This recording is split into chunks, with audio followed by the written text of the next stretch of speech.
Okay. Easy to get lost here.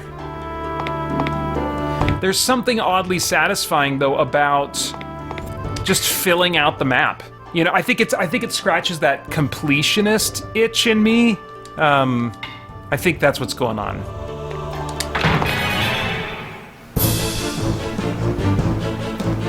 All right. Well, what do we got here?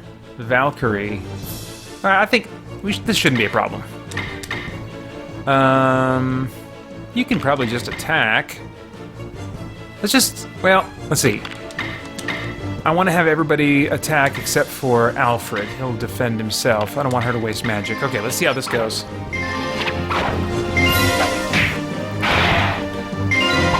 So you can hit square to auto-attack.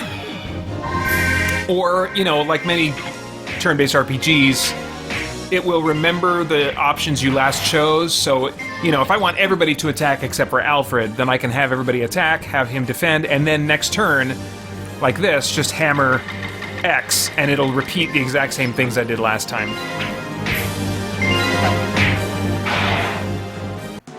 So it looks like my fighter got silenced. Vincent. Should not be a problem for him to be silenced. That might even be removed anyway, now that we're out of battle. Dieter Pinklage. That's a fun username. Let's see. Dieter Pinklage says, "What up, y'all? This game looks satisfying. I have that same completionist itch." It is, Dieter. It is oddly satisfying. I'm sure there's some principle of psychology. And I actually think that in addition to psychology, there are elements of how we are made and what we are destined for in the new creation that God is preparing for us, that that game design can kind of give us hints of. Like the things we like to do in games, I think there's probably a parallel to what work is going to be like. A sense of advancement, a sense of discovery, a sense of accomplishment, but without all the frustration or risk that comes with work now, you know? It's interesting to ponder. All right, this should be pretty easy. Let's just do auto attack, right? Oh, no, let's see. Alfred, I want him to defend, because just one hit could take him out. Yeah.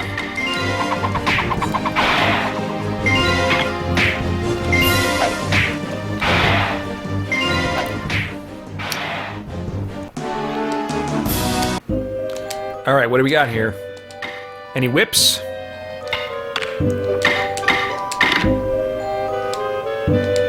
Yeah!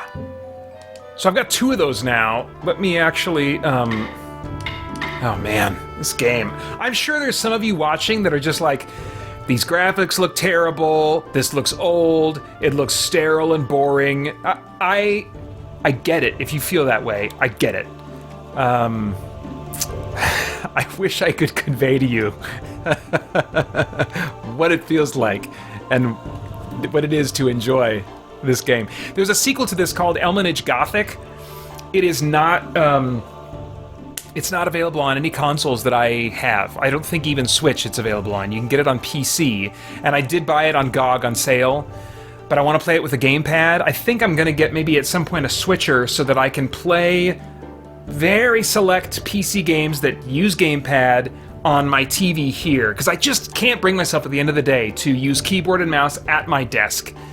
But I think when I'm done with this one, I'll probably buy a switcher so I can just easily in evenings pop my PC screen over here, kick back with a gamepad, and play the sequel to this game, which looks very similar, but you know, it's sharper visuals and more of the same. All right. Item, we want to drop anything that's not that whip. Because at this point, it's not worth it to identify these things. They just never end up being anything I want. Sometimes they're cursed, and just the act of identifying them gets you cursed, and it's kind of a pain. Okay, yes, I do have 2 of these. Okay. So I'll hang on to these whips and any other whips I find and eventually go back and get those identified. Nothing else is worth keeping, though.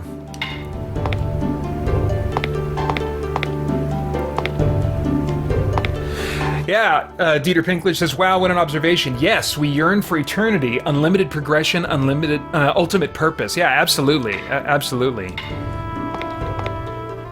I'm glad to hear you thinking along those lines. I've never seen your username before, so I never know, like, is this person, do they just randomly stumble here, or are they, a Christian or open to these kinds of things? And so, I love doing live streams and running into usernames in the chat that I've never seen before, so I'm really glad that you jumped in.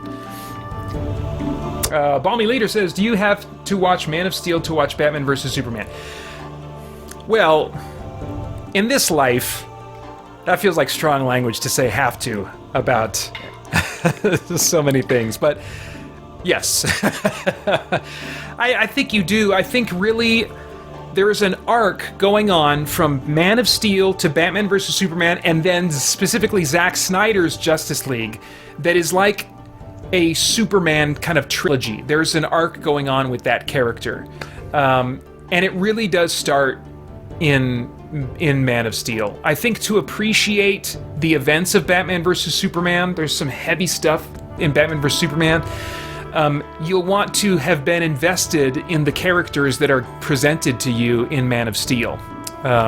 So yeah, dancing around spoilers a bunch there, but yeah, that's my answer to that.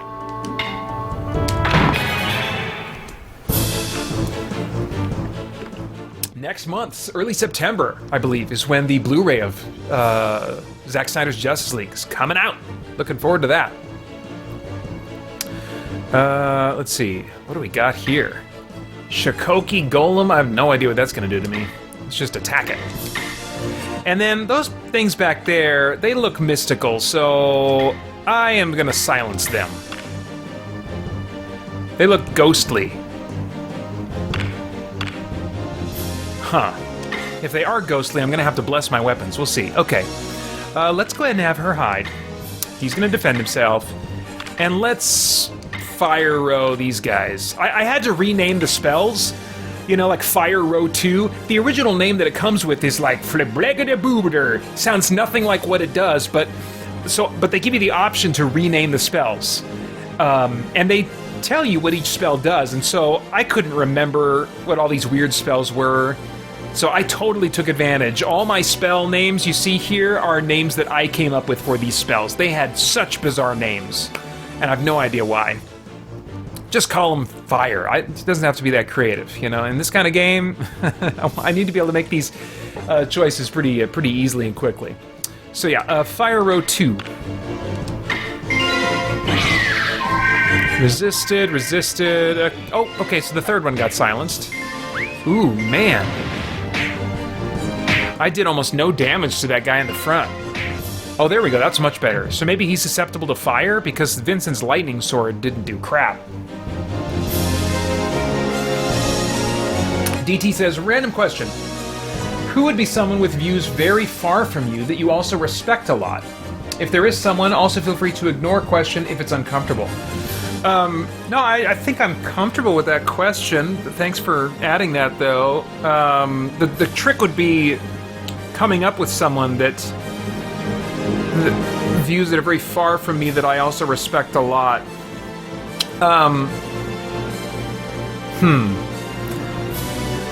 Well, if no one's coming to mind right now, if I did if I did think of someone like that, probably what would be the case is that I would have different, maybe doctrinal views than them, but I might really admire just kind of like their sanctification, their willingness to die to self and to invest in people and to love people well. I'm sure if I thought for a while and I wasn't trying to live stream video games at the same time and make tactical choices, I could probably come up with somebody, because there are certainly people like that I really admire and wish that I had some of the same characteristics as them, even though we might disagree on some points of belief.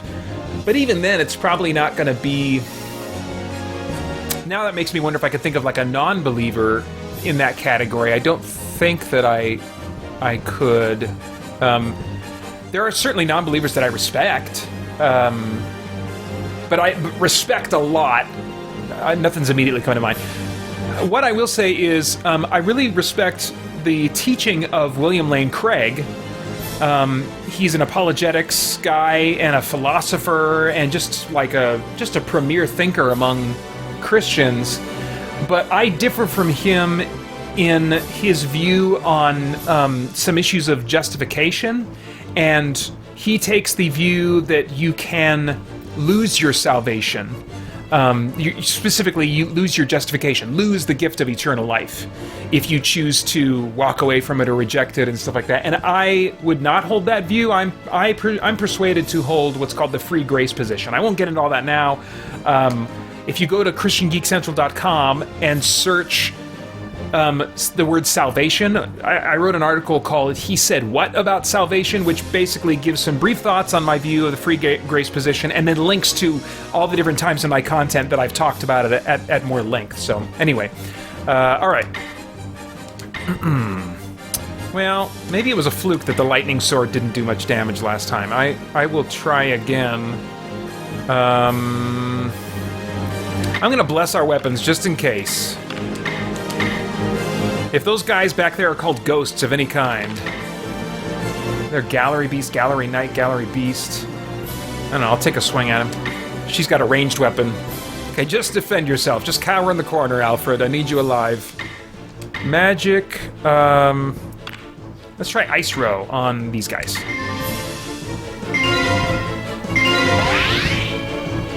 Did I just have Alfred protect Morrigan? I didn't mean to do that.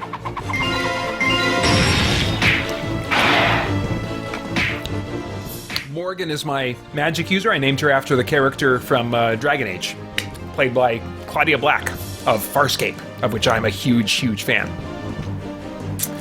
Let's see here. Dieter Pinklage says, yes, I'm a Christian and a gamer. I've been subbed for a while, but haven't caught more than a couple minutes of a live stream. Okay, cool. Awesome to have you. It's been a while since I've said this, guys, but if you want a better chance of catching my eye through my peripheral vision, somewhere in your comment, put @ChristianGeekCentral, all, no spaces, spelling is important, and for me, I'll see it highlighted in orange, and so it'll be more likely that I'll catch it and not miss it. All right. Crap.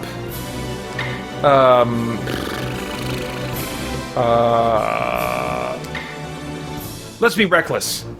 Auto attack. 19. Oh man, this is some weak damage. Okay, that's good. That flame sword does well. Oh, lightning sword did well on him too. Okay, let's do that again. That seemed to work okay.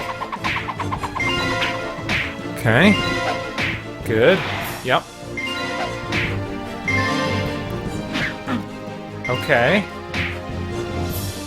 One more time.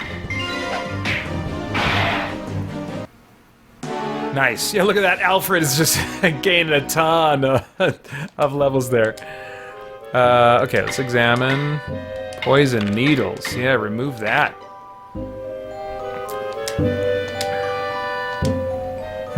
Okay. So yeah, I named my characters, Vincent is named after kind of like the fighter type character in my Spirit Blade audio drama trilogy. Kratos is just another fighter, but he's more of a barbarian type, of course, named after Kratos of the God of War series. Kieran, I can't remember if I named her after, I think I might have just kind of liked the sound of that.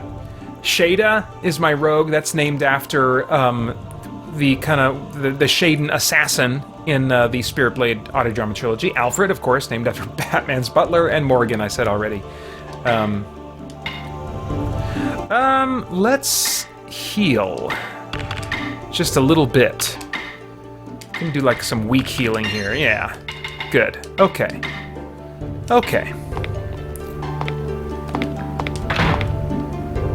Have I been there? Nope, haven't been there yet. I should probably be saving. You can save anytime out of battle. And every once in a blue moon, you can hit an enemy that'll just like wipe the floor with you. Just two of these guys. Auto attack.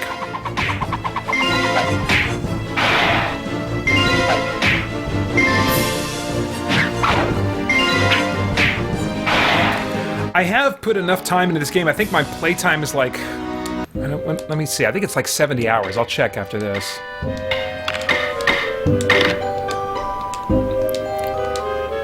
Let's see here. Yeah, 74, almost 75 hours now. And so I'm definitely tired of this music. It's the same music in every dungeon, same music in every battle. I have it on for your benefit. But now when I play this game, this is like a podcast game, you know? I turn the music off, keep the sound effects on, and just do my thing.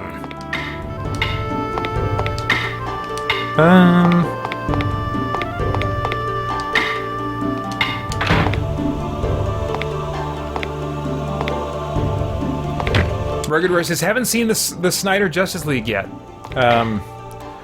Well, it's not for everybody. I'm not going to try and sell it to any viewer. There were people that didn't like it, but I think it's kind of the usual suspects, you know? I think the people that I heard from that didn't like it were also people that took issue with things in Batman vs. Superman or Man of Steel. But guess what? If you like those two Zack Snyder movies, chances are pretty good you're going to like Zack Snyder's Justice League.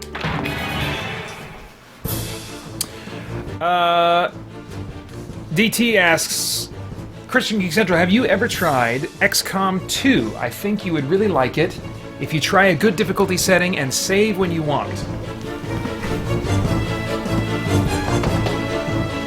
So I've got this one.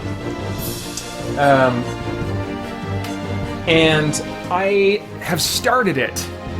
And I liked it, but it wasn't the game I wanted at the time. And I think I keep forgetting about it when I am kind of in the mood for a tactics type game. I'm gonna put this one out, DT. I'm gonna put this one out amidst my clutter. I did just clean up my clutter a little bit. But I'm gonna put this out so that I just remember that it exists in my collection. Because I've heard great things about the second one. I've heard great things about the first one, you know.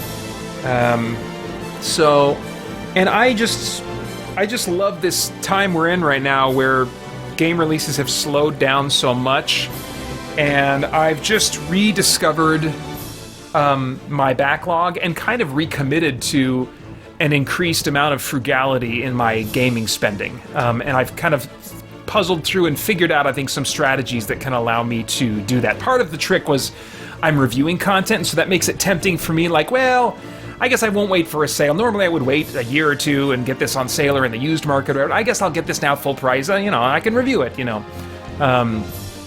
So I've taken this time of COVID and slowing down of releases to kind of realize I can scale back. I can scale back here. So, and I've got games that I love in my backlog that I haven't finished yet, so yeah. And that could be one of them, if I get into it enough for it to get its hooks into me. DT says, I'm honored to help contribute to your clutter, and then adds a smiley face. Yes, thank you. All right, what are these guys? Polyp, I think those guys can do spelly type stuff, so I better silence them. Yeah, silence this row. I don't like that thing in the back there. Let's hide and get ready for him. Defend yourself.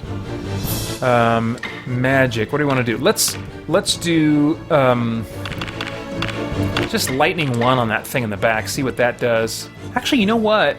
Well, let me try lightning 1. He might be someone that's susceptible to ice if he's kind of a deserty type creature. I don't know.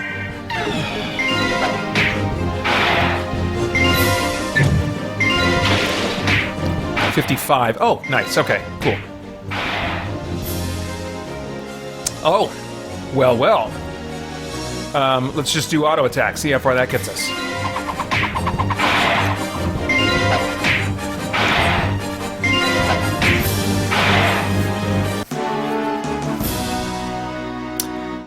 And I missed your comment about William Lane Craig. Dieter. He says, William Lane Craig is great. I really like J. Warner Wallace, cold case homicide detective turned Christian. He helped me understand the credibility of the evidence for the resurrection using an evidential approach, just like you would for any other cold case homicide. Yeah, that's cool. Yeah, I really appreciate the work of that's being done by those kinds of guys.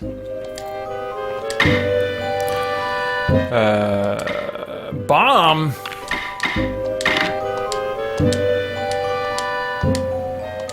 Okay. Health doing good. I think we still have a decent amount of spells.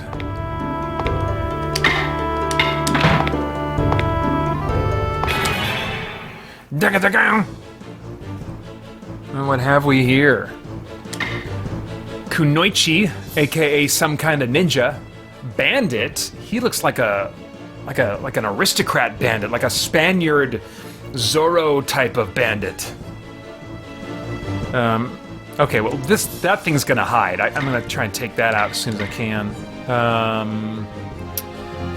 Let's see here. I don't know. I'm just gonna not use up her spells right now, and let's have her hide.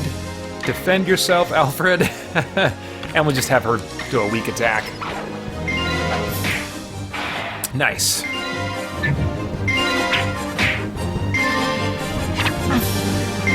You know, it's very simple, as I've said in the live streams playing this game before. It doesn't have fancy animations. They're not long and drawn out.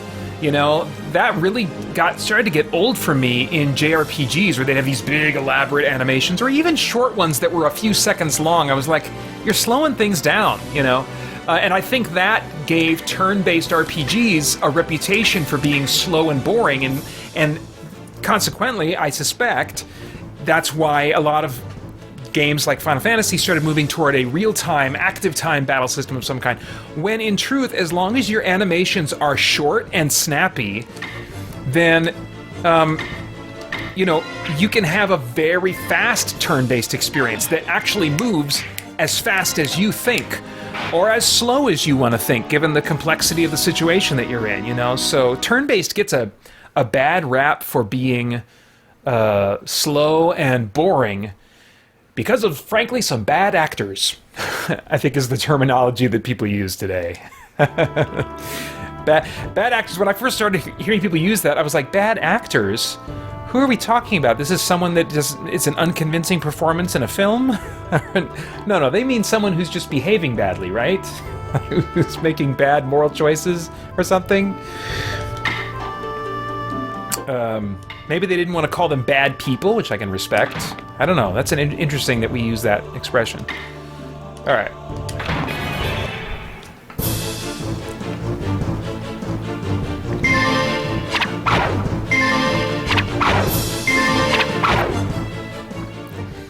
Let's see here. Just one row right now, unless there's a row hiding. Let's auto attack. Just don't kill Alfred, ladies, okay?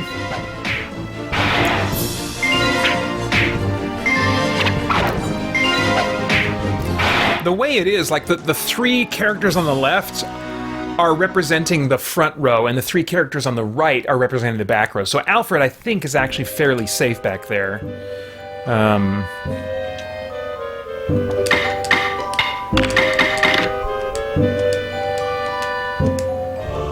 All right.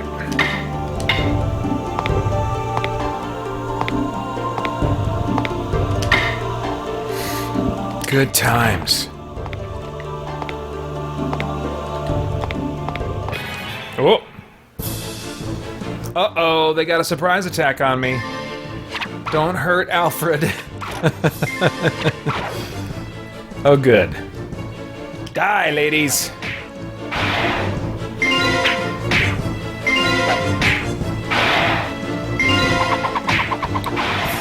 Rugged Warrior says, this month I started watching a 24-hour overview of the Bible. It's amazing how much the Old Testament points to Jesus. Yeah, dude. Yeah. My study mentor and I, a few years back, went through the book of Psalms, which he studied and meditated on for years, and he pointed me to the names for God that are used in the Psalms, and the two most common ones are Yahweh and Adonai. Yahweh is L-O-R-D, all caps. That's God's personal name revealed to Moses on Mount Sinai, right? And the covenant name of his association with Israel, Yahweh. But then Adonai is the lowercase L-O-R-D, and it's not exclusively used of God. It's it can refer to, you know, other types of lords, but what's interesting, he pointed out to me, is very often the characteristics associated with the Adonai, lowercase L-O-R-D, in the Psalms have striking parallels to Jesus and his ministry. And so when you read through the Psalms, you might consider taking note of that and just see what you notice, because it really is something. It really is something. But you're right. I mean, Jesus is all over the Old Testament, or the Tanakh.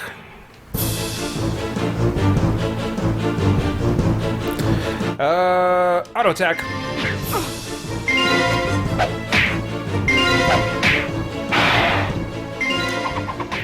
Yeah, Dieter Pinklage.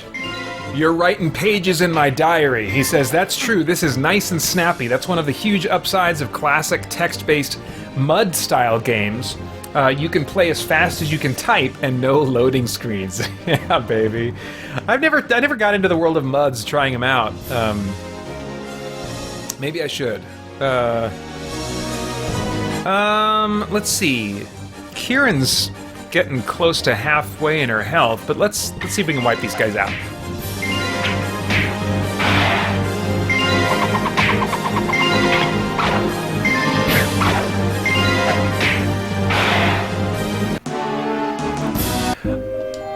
A nice modern game, you know, if you kind of like some of what I'm saying about this game, but you just can't get past the oldness or the graphics or whatever.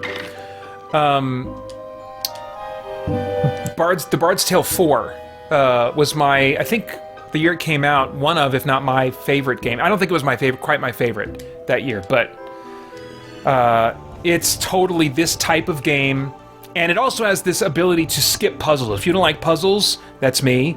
It lets you skip almost every puzzle in the game and just enjoy that meaty, grid-based, turn-based combat. All right, well, that is all the time that we have for this one. I better move on. Glad I can save anytime I want. Oof.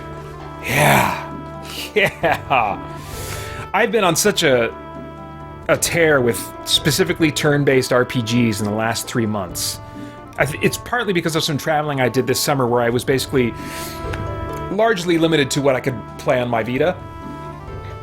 And there's a larger percentage of those kinds of games to be found on Vita, you know, than modern consoles. And man, it just got me into the zone. And I haven't gotten out of it yet. I'm really still just hungering for and really enjoying turn-based RPGs. Okay. So, next. Oh, all right, next up, the game actually that I played most during the summer, and definitely it dominated my time traveling with my Vita, and that's Darkest Dungeon. Let me get that set up. All right, you might have noticed that Darkest Dungeon is also in the menu for my PlayStation TV, which has my memory card for my Vita. So I was, but you can, there's cross-buy and cross-save for the PS4/PS Vita versions of this game. You get both when you buy one, and you can move saves from one to the other, which is great. Even if you don't have PlayStation Plus, the cross-save feature is available, which is so cool. Oops, wrong controller. I can put this controller away for the night. And now I'm using this controller.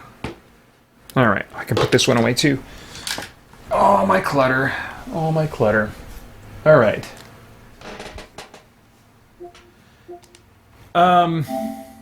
DT asks, have you gotten a Switch? No, my oldest son has a Switch. I don't plan to get one because I just don't have any interest in the exclusive Nintendo IP, like Mario and Zelda and that kind of stuff. I mean, Zelda would be something that if I were to get a Switch, I would probably buy Zelda. Or one of the exclusive Monster Hunter worlds, like the Monster Hunter Ultimate, whatever the crap it was. But there's just not enough for me on there. Now that we've seen the Steam Deck, I think if I wanted something that was Switch-like, I would go Steam Deck, because the main draw for me to Switch would be some of the indies that have not yet made it to Xbox One and PS4, and some that never seem to get around to it, or if they do, it's just a long time. But now Steam Deck would not only get things, you know, along with the Switch, it would get them beforehand, you know. So there's definitely this, like the Steam Deck. I could see. I'm not in any rush to get it, but I can imagine myself maybe 5 years from now or less. I don't know. Getting a Steam Deck specifically for some of those indie games, maybe dungeon crawls specifically, of which there are so many that never make it to consoles. The smell of rotting fish is almost unbearable. John Wilkerson says, "Dance, monkey boy." That could be a reference to a number. I used to say that of myself, feeling like, okay, I have to entertain people because I'm doing a live stream and stuff. You know, that's what people want. So maybe it's a reference to that, or maybe it's just, you know, people were using that phrase long before I was, but I'm dancing, John. I'm dancing as best I can. DT says, ooh, Darkest Dungeon is a game I've been thinking of getting on my iPad. Haven't pulled the trigger yet, though. Marks out of 10? You know, I stopped using number scoring years ago. All I can say is it has its hooks into me in such a strong way. I had to figure out how to enjoy it on my terms. Because it's if I'm using the word correctly, it's predicated on taking teams into dungeons that the heroes are going to get so messed up that you just have to spend money to get their mental health restored because they have crazy like PTSD type stuff going on. It's a Lovecraftian game, so they're not just fighting evil monsters, they're getting seriously psychologically screwed up from going down into these dungeons and encountering these unspeakable horrors and stuff. And which I love that mechanically and thematically. But, you know, what I realized is if I focus, you're getting an endless truck in between dungeons, you know. You go back to your town hub and an endless wagon supply is coming of fresh meat for the grinder, fresh heroes that are willing for free to just be a part of your teams to go into dungeons. And so when someone gets too screwed up, you just dump them and you get a new guy to replace them and stuff. And you just choose 2 to 3 teams that you focus on nursing back to health and keeping in good shape. And then the rest of the time, you just take out what have come to be known as suicide squads. People that you take just to pass the time, get some cash, pass the time while the other guys heal up back in town, and then you dump them because they're going to be so screwed up and you're not going to spend the money to restore them, you know. And there's other things you can change in settings to make it less punishing. And I won't, Wealth like, beyond measure. You'd have to be familiar with the game in order for this to make sense, but I don't play with corpses. I turn corpses off. I guess I can just briefly explain.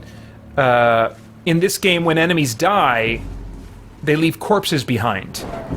And your attacks are only able to have an effect on certain slots in the enemy's standing, the way they're standing, you know.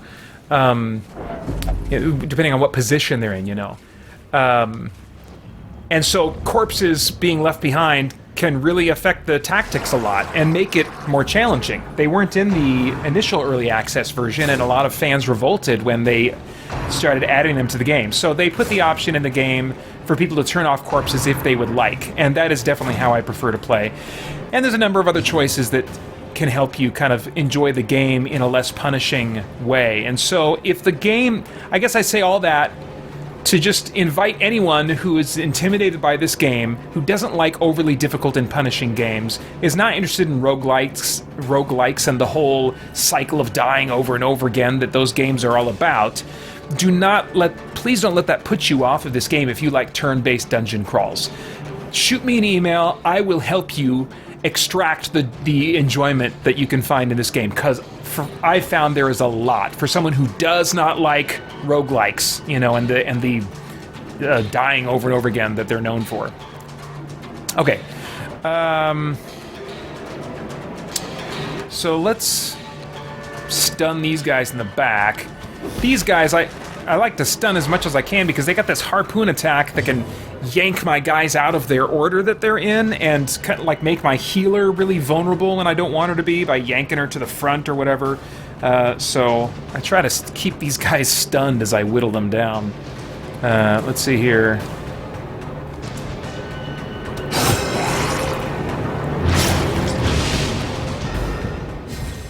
Oh, Dieter Pinklich says, yeah, bro, Bard's Tale 4 is on Xbox Games Pass. It's installing. I'm pumped. Sweet, yes. Yeah, that's right. I did notice that. And so definitely worth trying out if you have Game Pass. Struggler's Lament is the name of the song that you can sing whenever you run into a puzzle that you don't want to do. All right, let's see here. Let's just hammer this dude. Oh, 79. That's not great odds. 84. That's definitely better. Let's try this one. Oh, nice. Okay, good. Their formation is broken. DT says, and I bought it. Thank you for the info. You bought it? You haven't before even trying it on Game Pass? Oh wait, no, maybe you're talking about something. Oh no, DT is talking about this game. Okay, yeah, I was getting people mixed up. I saw two people whose names start with D, and I got all thrown off. I'm not the sharpest tack in the box, especially when I'm trying to multitask. Let's stun this guy. Yeah. Well, I hope you're not disappointed, DT. I really enjoyed that one. Oh no, you're talking about pulling the trigger on Darkest Dungeon, maybe. Okay. Yeah, get in touch if you. Yeah, please get in touch. Paeter @spiritblade.com, or leave a comment below one of my YouTube videos or something. If you have any trouble enjoying this game, I would love to help you overcome any hurdles to your enjoyment. All right. Stun again? Oh, his resistance to stun went up. After you've stunned them once, on the turn that follows, it's much harder to stun them. So let's just bleed somebody out if we can.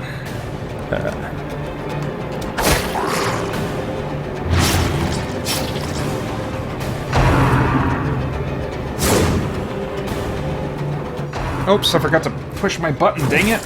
Start my timer. Okay.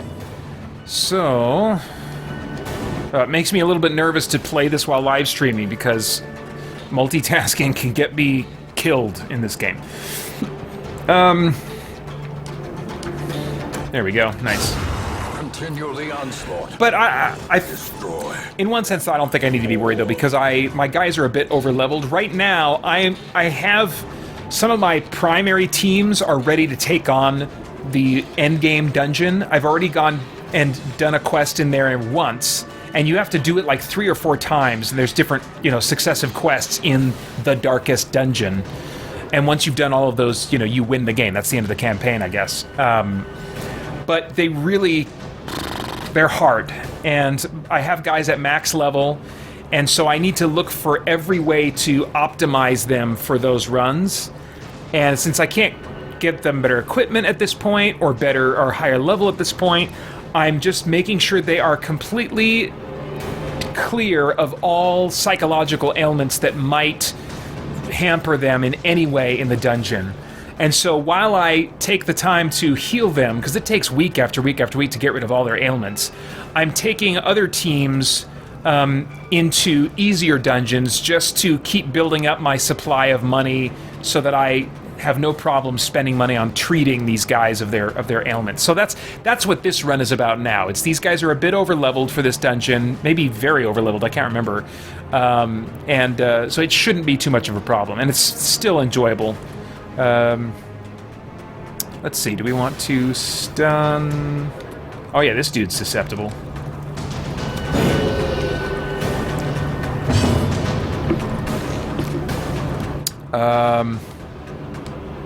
There we go. Good hit. Let's see here. Oh, I didn't see that happen. I must have been looking at chat when those two guys got swapped. My ranking order is out of whack. Press disadvantage. Give them. Joel Nelson says, let's see, yours haven't been getting highlighted, Joel. There's an I after the T in christiangeekcentral. And then it'll get highlighted in orange. But he says, all turn-based games should be like Darkest Dungeon. The only turn-based game you've convinced me to buy, LOL. I'm glad you're digging it. I'd be curious to know kind of like what settings you're using. If you keep corpses on and, That kind of thing.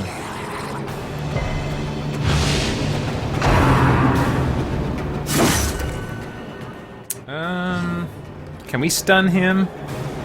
Oh yeah, he's very susceptible.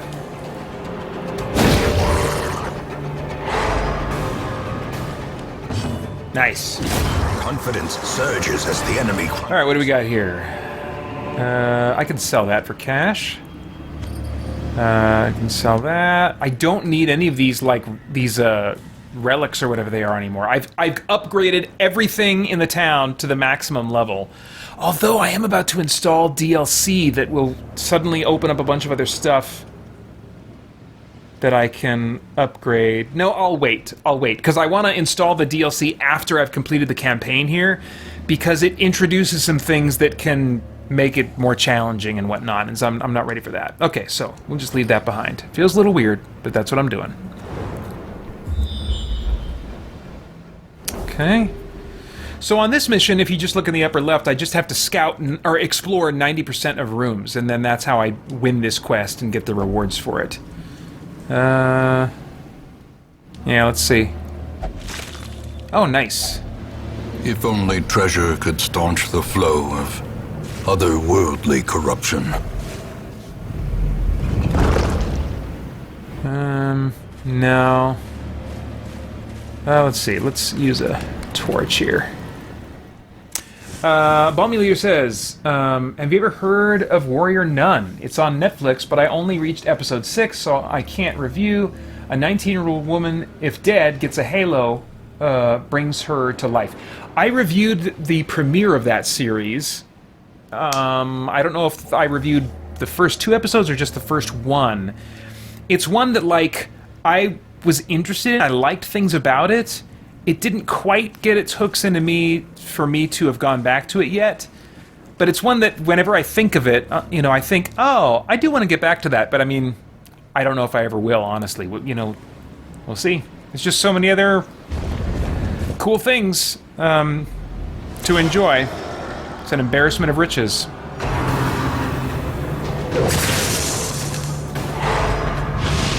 Diminished.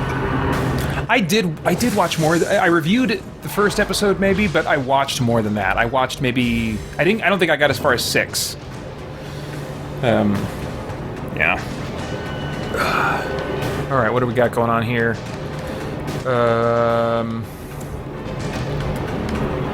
Should probably start bleeding this guy. Oh, but he's got a big resistance. Let's bleed this guy then, I guess. Oh crap! I forgot to. See, that's what I get for trying to multitask. I would have swapped the Highwayman with the Plague Doctor in between fights if I wasn't trying to multitask. Blow.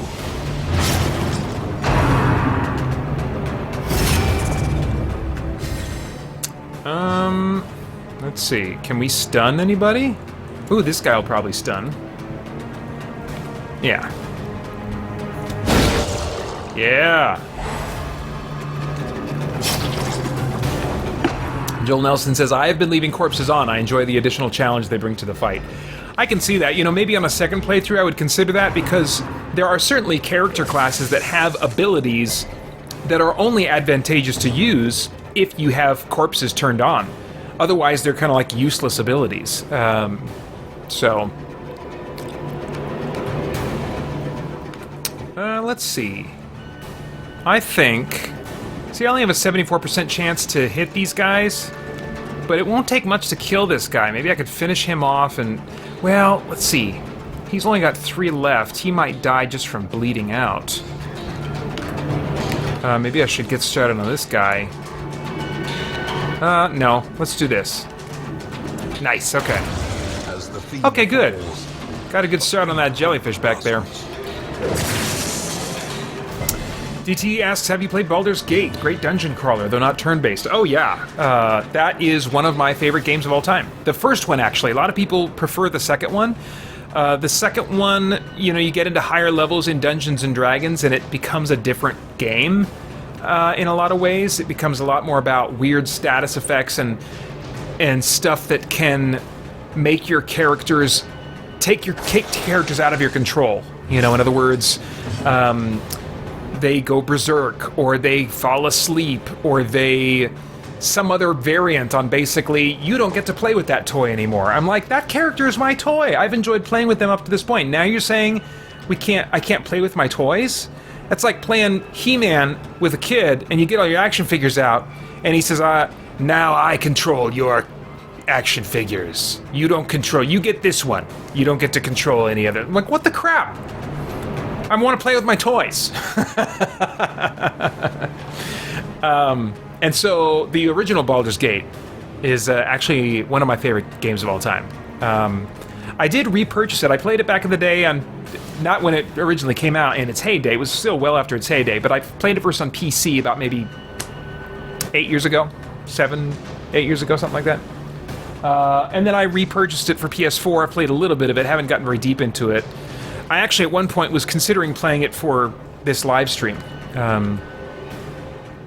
Before it became a turn-based affair in my mind. Let's see. It's probably about time to heal this guy.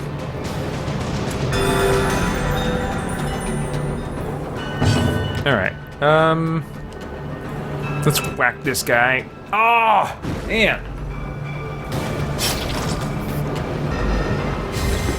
Balmy Leader says, I said this, but you did not see it. I'm getting into DC and read Batman comic, only 2 of them, and 1 Superman comic. Okay, so like you're regularly reading those and kind of keeping up with the storylines, or you've just read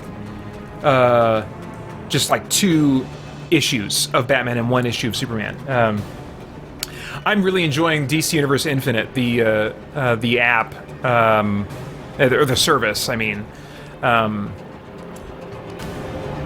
I reviewed it back in, I don't know, February or whatever, and I have kept the subscription service ever since. It's just been a great value for me. I took 7 years off from regular comic book buying and from my beloved DC universe, but now I'm giving it giving the New 52 specifically a second chance, and really enjoying it for what it is. You know, even though it's not always the choices I would want them to make, I'm appreciating it for what it is, you know. Really having a great time with that. Let's see. Can we stun somebody here? Oof, not good odds on stunning, but let's give it a go on... Actually, maybe not. Let's, gosh, 2 of my guys are stunned. That sucks. Let's heal my fighter. I'm actually watching Titans Season 2. I got it for Christmas on Blu-ray. It's just taken me a while to get to it.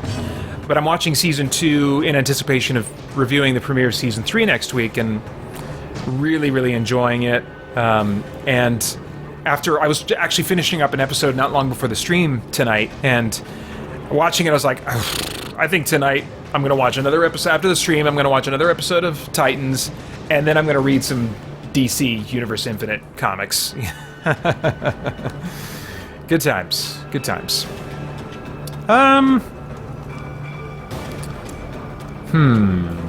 Yeah, let's keep hammering on this guy. If I can get him to bleed some more. No. Oh well.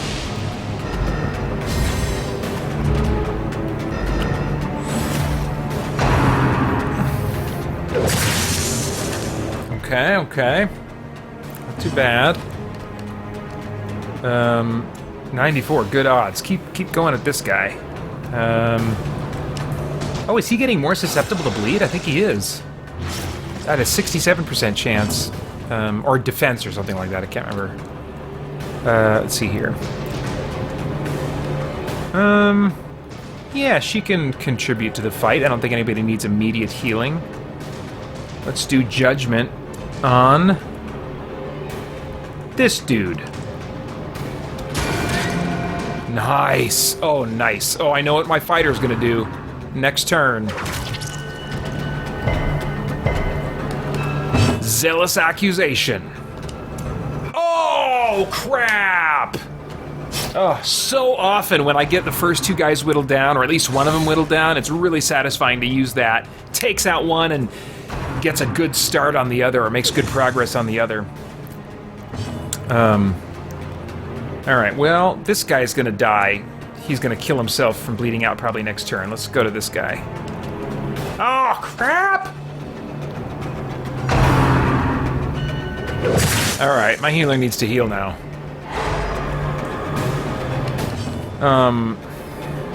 Gosh, should we do this?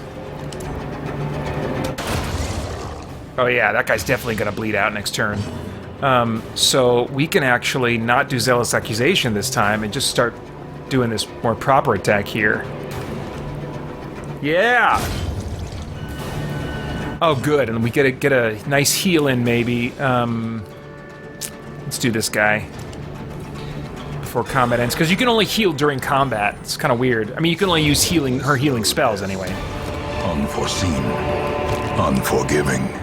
Ooh, family sigil. Let's get the key out. Ah, crap. Just a bunch of those things. Okay, nothing I really need. Okay. How are we doing on, let's see, which... crap. Oh, there we go. Zoom out. The controls are a little bit different from PS4 to Vita, and so I have to kind of reacclimate myself to them when I switch from one to the other. Alright, let's keep going. Balmy Leader says, I only have one Superman comic and 2 of Batman's that sucks, but I have a 100-page Swamp Thing comic and 3 Supergirl comics, 1 Robin comic. Okay, so it sounds like you're kind of getting to, like, the physical issues. Oh, I don't have any shovels left. Oh well, this is going to make them all creeped out a bit. Without tools of iron, you must rely on flesh and indefatigable... So they got stressed out by getting their hands dirty with that little operation. Let's use a torch. And we got enough. Let's be liberal with our torches. As the light gains purchase, It's in here, I wonder. lifted, and purpose is made clear. Nope. Wish I could sell those heirlooms. They just take up limited inventory space. Okay, let's see here. DT says, quickfire questions. Answer without thinking. I'm not going to do that. DC or Marvel? DC. Xbox or PlayStation? Currently Xbox, at least when I think of the future. iPhone or Android? iPhone, because it's what I know. Chinese or Indian takeaway? Panda Express. Vanilla or chocolate? Twist cone. I'm glad none of those were gotcha questions. I really do like to be careful not to be thoughtless when I answer questions. We can get into trouble so easily in this age of social media by being thoughtless. But that kind of stuff I don't mind being thoughtless about. Oh no, that looks creepy. I don't need that. That's not going to have treasure. That's just going to mess me up somehow.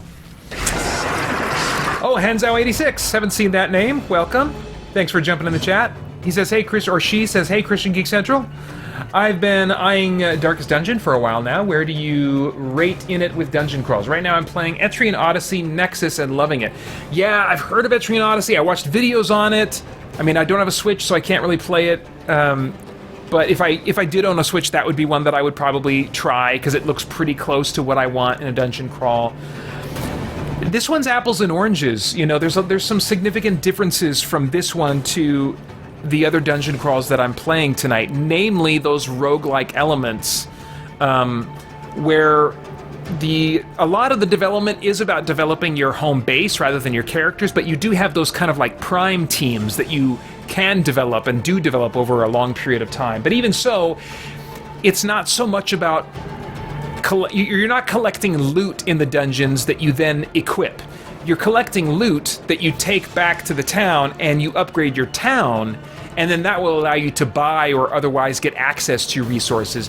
Whereas in a more traditional dungeon crawl, you are finding loot that you can equip. Or at most, you know, you're finding money so you can go buy better equipment back at home, and that is true. The whole finding loot to buy stuff back at home, you know. So but it's just not as direct of a moment of satisfaction when you pick up loot in the dungeon in this game. And it's got other things that are different, you know, the stress mechanic and other things. So it's hard to compare it one-to-one with other dungeon crawls, but I love it. I love this game. It's the game, even though I've been getting into, all the dungeon crawls tonight that I've been playing, I've been getting into them again and really enjoying them this summer. Darkest Dungeon is the one I've been playing most, and probably been hooked into most. I am tapering off a little bit. I'm close to the end, and the grind is a little less satisfying here at the very end, which is why I've been spending more time in some of the other ones now, but I've been enjoying it a lot. Oh crap, I keep forgetting to put my Plague Doctor back into the 3rd position. I gotta do that. After this fight, I've got to do that. This is just not optimal positioning for him. Okay, let's start this guy bleeding. Robert Kerr, thanks for jumping in chat and saying hi. He says, DC is the wrong answer, but that's okay. JK, LOL. Yeah, I don't like being so binary about it because I love some particular Marvel stuff. In the time that I stepped away from DC for about 7 years, I collected more than half of the entire Ultimate Marvel Universe run of books. Loved that interpretation of the Marvel Universe and characters. And I have really enjoyed a number of the Marvel movies. I've been vocal in my reviews about a lot of them not being for me, but that's not because they're Marvel. It's because of the tone that many of them choose to go for. So I really do have affection for a lot of the Marvel universe and Marvel characters, but just not as much as DC. Largely, I think, because DC got to me first. Hey guys, thanks for tuning in. We've got a ton going on here at Spirit Blade Productions and Christian Geek Central, including our in-depth Bible study for geeks, movie, game, and other entertainment reviews or commentary, live streams, Christian geek news, original audio dramas, and tons more. And on top of all that, you can become a Spirit Blade insider with an influential voice and get access to exclusive content and rewards. It's your involvement as a patron that will keep all of this going and growing, so I want to thank you for your consideration in that. For more information, please check out our Patreon page through the link below at patreon.com/spiritbladeproductions. Thanks for listening.